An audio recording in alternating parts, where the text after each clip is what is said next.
मंडळी, आपल्या भारतीय संस्कृतीमध्ये अधिक मासाला अनन्यसाधारण असं महत्व आहे. अधिक मासालाच आपण मलमास म्हणतो, पुरुषोत्तम मास म्हणतो किंवा धोंड्याचा महिना म्हणतो.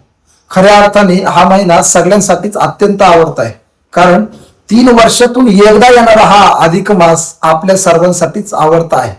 खरं पाहायला गेलं तर धोंड्याचा महिना हा जावयासाठी सुद्धा अत्यंत आवडता आहे. ज्यांचं नवीन नवीन लग्न झालेलं असतं त्या लोकांसाठी हा मानाचा आणि सन्मानाचा महिना म्हणजे अधिक मास. मंडळी, अधिक मास नेमका कधी आहे हे आपल्याला जाणून घ्यायची इच्छा असेल तर हा व्हिडिओ तुम्ही शेवटपर्यंत पहा. या व्हिडिओच्या माध्यमातून अधिक मासाचं धार्मिक महत्व, सामाजिक महत्व आणि नेमका अधिक मास धोंड्याचा महिना कधी सुरू होणार आहे आणि कधी संपणार आहे ही सगळी माहिती इत्यंभूत मी तुम्हाला देणार आहे. त्याच्यामुळे हा व्हिडिओ तुम्ही शेवटपर्यंत पहा. रामकृष्ण हरी मित्रांनो, मी एकनाथ महाराज भावळे, नाथ महाराज या युट्यूब चॅनल मध्ये मी आपलं मनापासून स्वागत करतो. मित्रांनो, तुम्हाला सगळ्यांना माहिती आहे की 3 वर्षातून एकदा जो महिना येतो त्याला अधिक मास म्हणतात.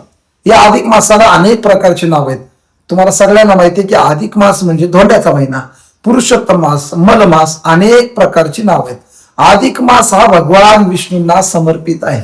या महिन्यामध्ये आपण ज्या देवतेची भक्ती करतो त्या देवतेची आपण निष्ठेने भक्ती केली पाहिजे. खरं पाहायला गेलं तर अधिक मासाला धार्मिक महत्व फार दिलेलं आहे.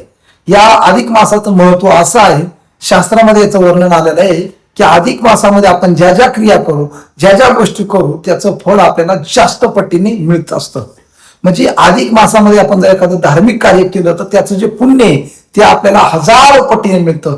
अधिकस्य अधिक फलम. अधिकस्य अधिक फलम म्हणजे काय तर जेवढं आपण करू त्याच्यापेक्षा कितीतरी पटीने त्याचं पुण्य आपल्या पदरात पडत असतं. म्हणून अधिक मासामध्ये धार्मिक कार्यावरती लोकांचा जास्त जोर असतो.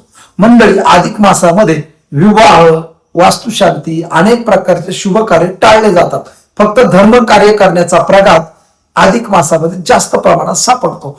मंडळी, अधिक मास हा सर्वांसाठी अत्यंत मानाचा आणि सन्मानाचा आहे. तुम्हाला सगळ्यांना माहिती आहे की अधिक मासामध्ये आपल्या घरी आपण जावयाला आमंत्रित करत असतो, त्यांना त्या ठिकाणी धोंड्याचं जेवण देत असतो.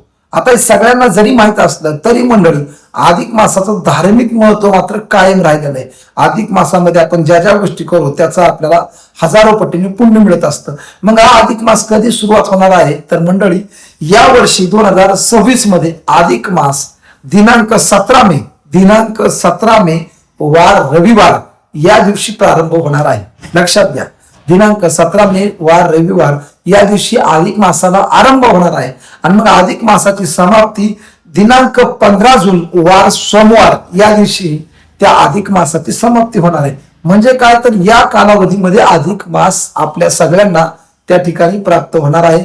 या अधिक मासामध्ये आपण अनेक प्रकारची धर्म कार्य करावी ही तुम्हाला माझी मनापासून विनंती आहे.